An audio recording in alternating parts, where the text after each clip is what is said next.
of trying, whole lot of crying, whole lot of telling me I should be dying to be like you, but I don't wanna be like you. 'Cause I could do better. I could do better. I could do better than that. And you should know better. You should know better. You should know better than that. What's up, y'all? Welcome to another episode of the Late Bloomer Podcast. I'm your girl, Aliyah Joye, and I'm so grateful to be in front of you guys once again. I didn't really know what to talk about today. I'm going to keep it a buck with you. Most of these times when you do see my podcast episodes, they are just me showing up and being obedient because God told me to. Like, it's not anything that I necessarily have on my heart to say at the moment other than Him leading me and giving me a crash course on projection. So recently I had two situations happen literally within days apart of each other where I basically projected past experiences on two different people and interpreted at their behaviors or what they were doing as stuff people have done in my past. So it beckoned me to respond in a way that I have in the past, right? From a trauma-based response. And the thing about trauma-based responses is they're not based off of truth of the situation or communication. They're based off of past experiences. They're based off of what feels familiar. And that's how I responded. So God had to check me. Like, I literally was in the shower and He brought into my mind that so I'll just walk y'all down the memory lane. I'll walk y'all a little bit, not in detail, but a little bit. I'll let you know what was going on. So I've done business with someone that's a good friend of mine, and they're aware of the situation I'm in, the season that I'm in of obedience, to where my finances are dependent on God, if God does it, right? And so they saw that and they were like, hey, I'll just shoot you some work, like, because I do graphic design. So it was like, I'll shoot you some work because I know, things might be slow right now. So I did something for them. And I didn't really put a set price on things, but I allowed them to, pay me whatever they had on their hearts to pay me, because I really haven't been pushing my business out like that anymore. I've been kind of just focused on doing this, right? Focus on content and all the other things God has me doing, because I'm not an octopus. So I got to do one thing at a time. And I feel like this season He's having me pivot so much so to focus more so on this kind of stuff. So she just wanted to kind of throw me a bone, and I accepted it. And I did the work, and days had passed and I hadn't gotten paid. And so, my mind automatically reverted to, why is this a thing? Why do people do me like this? Why am I an afterthought to people? Why? These are the thoughts that are going in my mind. Why am I an afterthought? Why do I always find myself in the same situation where I give my all to people and I feel slighted in the long run, or they feel like they can take advantage of me? Why am I always that person, right? And lo and behold, this friend isn't even a type of person to do anything like that, but I projected on her. I projected on her my old past traumas, right? And being in relationships and feeling like, feeling taken advantage of it in more than one situation, especially with like family and stuff like that. So my mind went back to those places, and it's why we have to take every thought captive and bring it under the submission of Christ, of the knowledge of Christ. Because if not, you will make your thoughts, whatever your thought has told you based on your feelings, whatever has told you that that's true, you will act on it as if it's true. And so I'm already in my mind saying, okay, well, I'm not going to necessarily I'm going to have to put a boundary up with this friend, and I'm not going to necessarily do business in this context with them ever again. Or when it comes to money, I know I can't deal with them like that, because I know I'm going to be slighted in the long run. Lo and behold, this person reaches out to me and was like, hey, can you just do it this way? Because it works better for me, actually, if I can pay you this way instead. And so I did it. And it was their birthday. They called me on their birthday, and they just were letting me know that they've had a busy week. They do have a busy kind of job.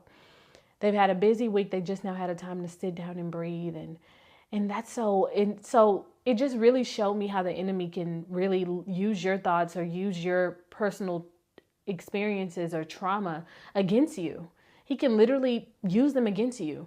Like, if you're ever in a familiar situation that feels like, okay, this may happen, because I've been down this road before, and it's not even the same situation. It's not even the same road.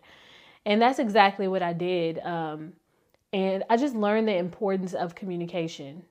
Because I can see, and we can always see, we need to take the speck out of our own eye to keep it a buck, but I can always see when someone is projecting, or I notice when someone's projecting on me. Like, for example, I have a relative, if they got mad early in the day, or I know for a fact something happened to them in their day or at their job, and they come home and then one thing happens and they're all of a sudden angry at the whole house, or they're angry at everybody. That's projection, right? I can identify you are actually upset with the situation you couldn't control. So now you're here in a situation where you can't control, and you're projecting that anger that you should have had for that person on us. And so I can notice when it's happening to me, when someone's projecting on me, and I know that the hurt is stemming from somewhere else, and I'm just an available target at the time, and they need that release. So I understand that. But it's oftentimes when I'm projecting, I can't necessarily see it in the moment because it feels like so real. It feels real to me, right? And it feels vindicated. It feels like, okay, yeah, that's true. And that's true. And it also feels like, like I have a right to feel this way, and I don't. Like it's not even based off truth. And so I really am learning the importance of communication, because the Lord was showing me, this is why I have you in this season so long. So these things that you refuse to look at in your heart, I can show you how they come up in your life. And if they come up in your life like this right now in your friendships, they will come up in your life like this when you're married, in your marriage. And that's a quick way to harden your heart towards someone. Like, the enemy will literally pull you aside and make you believe what you're thinking about, plant thoughts about this person, and have that person getting thoughts planted about them if they're not shielding themselves properly in the spiritual sense. So it was a crash course, and I really had to check myself. And I was in the shower, and the Lord just showed me, like, see, you can't automatically jump to conclusions. You can't automatically make your truth the truth, right? Because when you do, you're going to sever ties with people. You're going to break relationships that I ordained. These are people that I sent in your life. These are people that I ordained for y'all to be friends in this season, or have this type of relationship in this season. And you're gonna break them. You're gonna sabotage them. And I just was in the shower just crying, just bawling my face off, like, Lord, you're so good. Like, I'm so grateful. And he also made me think of a time when a relative let me borrow money, and at first they were hounding me about it. And I was like, okay, well, I get paid on this day, and I'm going to send you this amount. He let me know of a season when I was in need, when I was in heavy need of people's grace, and how that same relative that was hounding me, I ended up seeing them in person because I had to help them move their apartment. And they looked at me and they said, you know what you owed me? Don't even worry about it. Right? And God flashed that vision in my mind of that person telling me don't worry about it in my mind. And he said, this needs to be the same thing. Extend the same grace you were given. Extend the same grace you have been given. And it spoke so loud to me, because it's oftentimes like I said, you feel like, okay, no, they did me wrong. And I'm going to believe that they are doing me wrong. So because they're doing me wrong, I'm going to treat them like I'm going to do this, I'm going to do that. You got to forgive and forget. And I have people in my life right now that come to me, and I'm going to say my parents. I'm going to just say it's my parents. But they come to me about their parents and their relationships with their parents, and how, things that they may be going through with their parents, and they can't see when they're doing it to me. Like, they can't see that they're repeating a lot of the stuff that they're experiencing, that they also do that to me. They can only see when it's happening to them. And it just made me realize that they are someone's child for the first time, and they're also someone's parent for the first time. And eventually I will be someone's parent for the first time, as well as I am someone's child for the first time. Like, it's my first experience doing this, just like it's theirs. And it'll be my kids' first experience having a child parent relationship, just like it'll be for me. And I have to unlearn and treat my heart and purge it of things, because if not, I'll then be projecting things on my kid. You know what I mean? I'll be if I feel like it's a similar situation that my parents put me in, or whatever the case may be, I'll then project it on my child and also my relationship with my husband. So it's just such a shifting season of looking in the mirror. And I don't know if y'all have ever seen this movie called Exhibiting Forgiveness. But that movie with Andrew Day, if you have any parental issues, like you have any traumas from your parents, like I said, they can show up in other ways where you start to project on other people. And really, it stems from that place of the first people in your life to ever, give you disappointment, which for me was my parents. And for most people, I think would be your parents, or the people that raise you, or your people that are guardians to you. And it can come in simple ways of them just not being able to keep their word. And at the time you're a kid and you can't understand why they said we're going skating on Saturday and life has happened, so we can't go skating on Saturday. All you know is that they said that this would happen and it didn't happen. And so now you're disappointed, right? But those things can be little seeds. If you don't forgive and forget, they can be little seeds that then show up in your life when you're an adult. So now everybody that basically tells you something, they never keep their word, and you're expecting people to never keep their word just because of that childhood experience of people not necessarily being able to keep their word, rather than you putting yourself in their shoes and having to understand, hey, they couldn't. Like life be life and life be happening.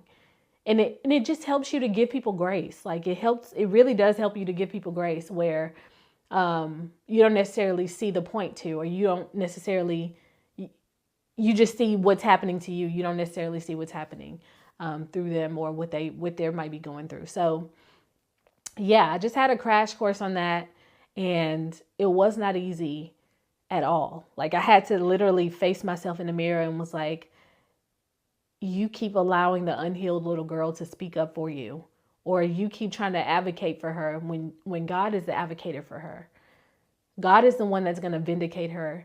If that is someone's motive, or if someone is slighting her in any way, I am his child. Just like a parent will go to bat for their innocent child that doesn't really know any better or can't really fully protect themselves, that's the same way God goes to bat for us. So we don't need to try to fight our own battles or figure out a way to vindicate ourselves and all this other stuff. Like all the things that were going in my mind, like all the things that goes in our minds when we feel betrayed or we feel slighted, like block them, or I ain't gonna talk to her no more, I ain't gonna deal with her no more, and this, all of that stuff is not of the Lord. Like that's not how he wants us to deal with people. He wants us to grace people, and he wants us to give the grace we were given, but also put ourselves in someone else's shoes, and also pray to him and ask him to vindicate us, and ask him to rescue us from ourselves or our mindset, or even submit our thoughts to him.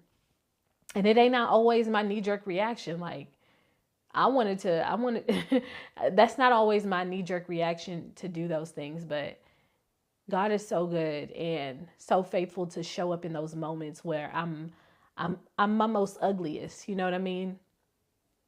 So just remember, we're all on this journey learning together. We're all experiencing life for the first time and having these front row experiences and having to look at ourselves in the mirror and just give people grace. Like give people grace. You never know what's going on the other side of your feelings. Okay. You never know what's going on in other people's lives. So grace people and watch Exhibiting Forgiveness, because I think it really just shows you how your childhood trauma can have you in so many bondages and block you in so many ways.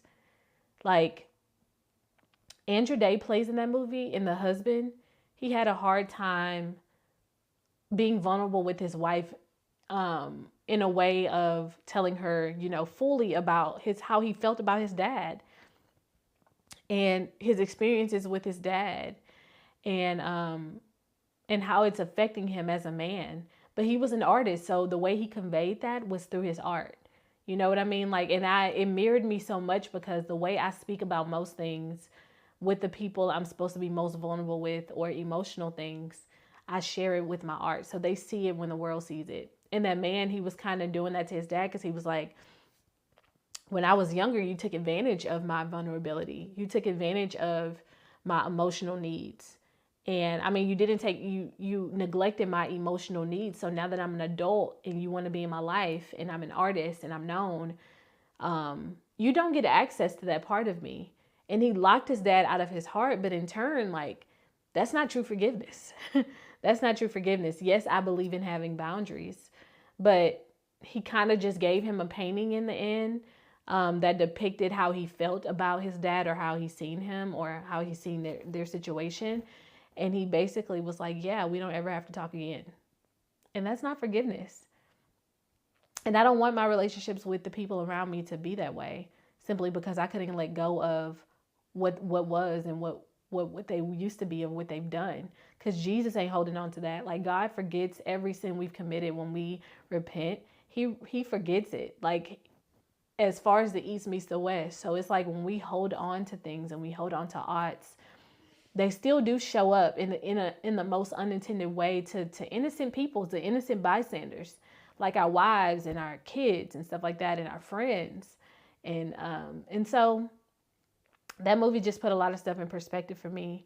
And it really showed me how much I truly need to heal in order to really, truly steward what God is going to bless me with, or the relationships and the children and in the ministry and all the stuff he's going to bless me with.